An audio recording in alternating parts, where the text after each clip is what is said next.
Hi friends, welcome to GD Law Studies. இந்த வீடியோல நம்ம என்ன பார்க்க போறோம்னா உயிலை பத்தி தான் பார்க்க போறோம். அதாவது இங்கிலீஷ்ல சொல்லணும்னா will. இந்த உயில் என்றால் என்ன? அதுக்கு அப்புறம் யாரெல்லாம் வந்து உயில் எழுதலாம்? உயில் எழுதுவதற்கான முறைகள் என்ன?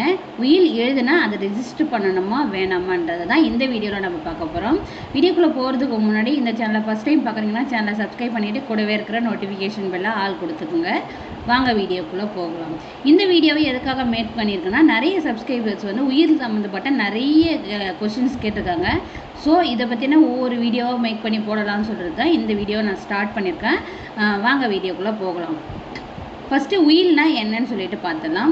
உயில்னா ஒருத்தவங்க வந்து இறக்குற தருவாயில், அதாவது டெத் கண்டிஷனில் இருக்காங்கன்னா அவங்களுடைய properties, assets, movable property, movable property எல்லாத்தையுமே வந்து வேறு ஒருத்தவங்களுக்கு அவங்களா முன் வந்து எந்த ஒரு வற்புறுத்தலும் இல்லாத ஹாப்பியாக ஒரு லவ்வபுளாக வந்து எழுதி வைக்கிறது தான் வந்து உயிலை இங்கிலீஷில் வந்து வில்லுன்னு சொல்லுவாங்க.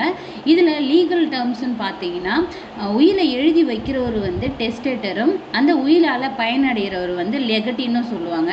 இந்த உயிலை வந்து எக்ஸிக்யூட் பண்ணுறதுக்கு ஒரு ஆள் வந்து அப்பாயின்மெண்ட் பண்ணணும். அவர் வந்து எக்ஸிக்யூட்டர்னு சொல்லுவாங்க.